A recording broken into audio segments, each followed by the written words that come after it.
Okay, cool.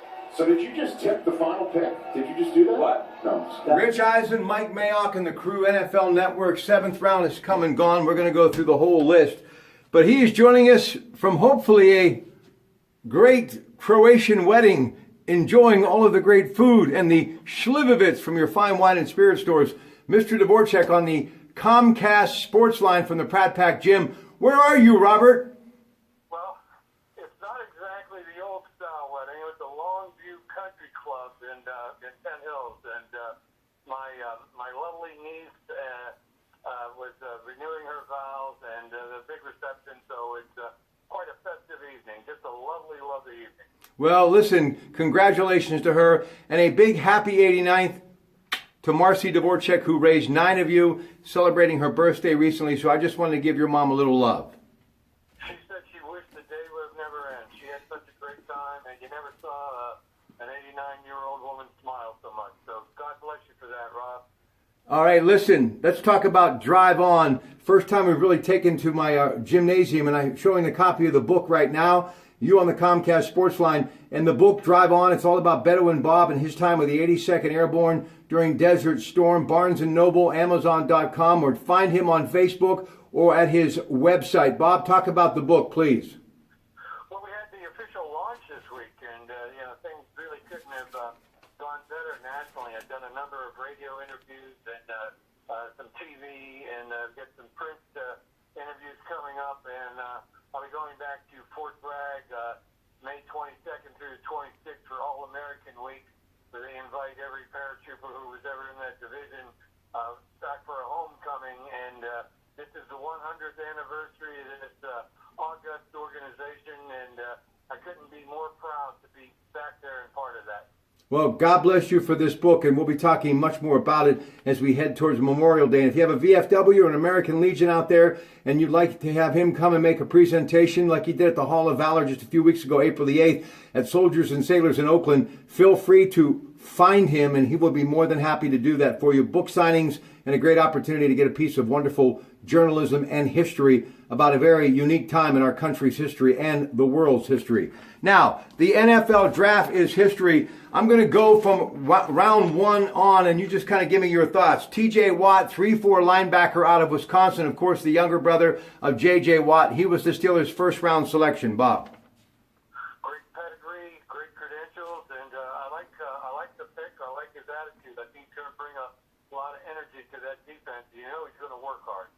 Juju Schuster-Smith, or Smith-Schuster, if you will. He is the guy that is out of USC, and he's a wide receiver. He's big, 6'2.5", good speed. Say he could bulk up a little bit. He's about 215, but he is a great deep threat, and he's also willing to come back to the ball and go over the middle if need be. Your thoughts on why the Steelers, who recently got Martavius Bryant back in the fold, along with Antonio Brown, Sammy Coates, and others, have decided to go after a wide receiver in the second round?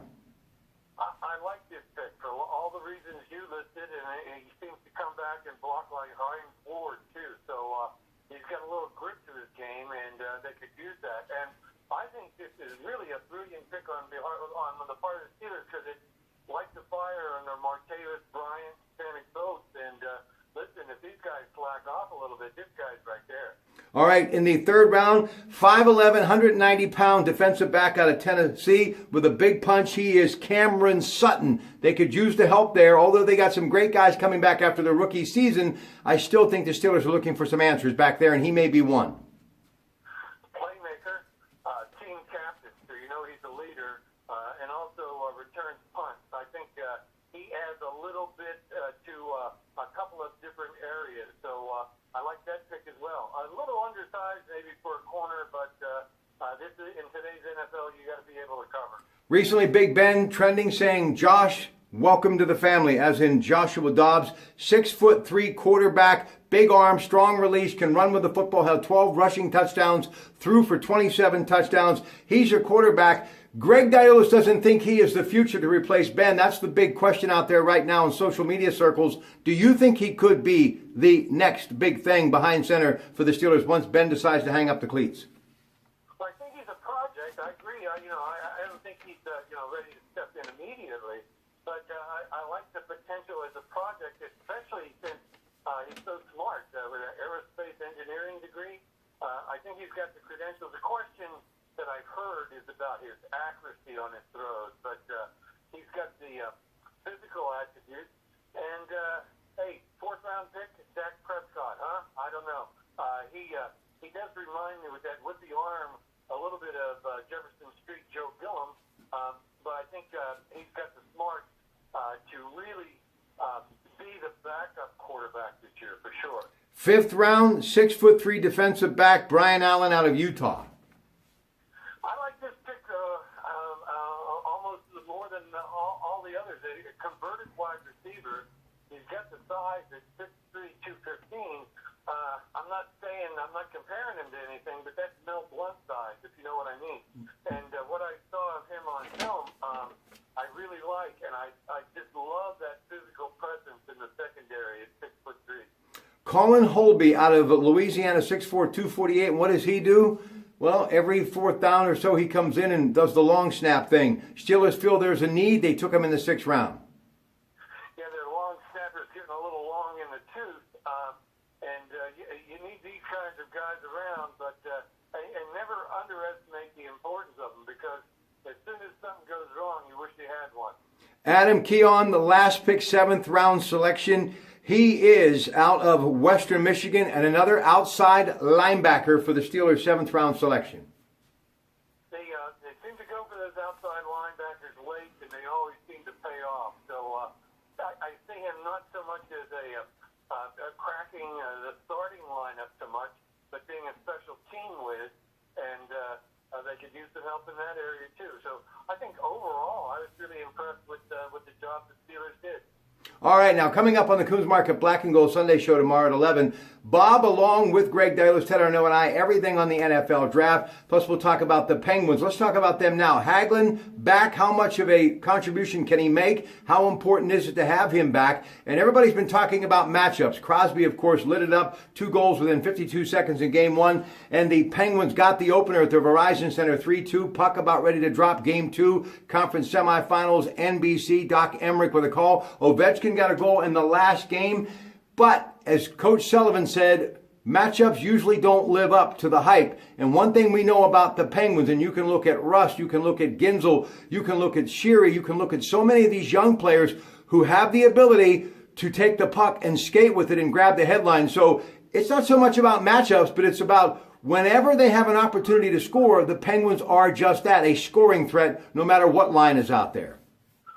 What you got to love about Hagelin is the speed factor. Just think back to last year's series when the Penguins eliminated the Capitals. I thought Hagelin was the difference maker, the one who tipped the scales in the Penguins' favor.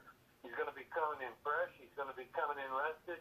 And I think maybe rust might be a little bit of a concern, but people were concerned that the Penguins were off for a week, and they took that Game 1. What an opportunity tonight, Rob, for these Penguins to grab a stranglehold on this series. So I think it's going to be maybe one of the better games of the series. Really looking forward to it. Don Mattingly, one of the greatest Yankee hitters of all time, now the manager with Miami. The Marlins hosting the Pirates. That game set to get underway, 93-7 the Fan. Ivan Nova gets the start.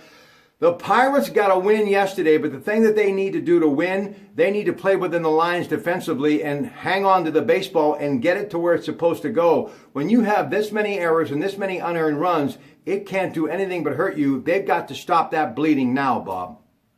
Oh, yeah, definitely. And I think they're really searching. They've called up a few people. They're trying to find the right combination, especially at second base, which is one of the critical positions on the diamond. You win ball games with pitching and defense, and the hitting will take care of itself. But, yeah, I think Donnie Ballgame must not have loved that second inning so much last night when the Pirates put 14 batters to the plate. You're not going to score that many runs every night. It's not going to be that big a deal. But pitching, defense, speed, that's what this team needs to bring to the table every night. Yeah, 8 runs went across the plate in that inning. Now for Bob Dvorak, of course, Bruce Tanner back tomorrow with us as well, talking Bucko baseball. This is the book, Drive On, Barnes & Noble and Amazon.com. It's one that truly is about history that's worth reading about. Good night for Bob Dvorak and yours truly from the Pratt Pack Gym.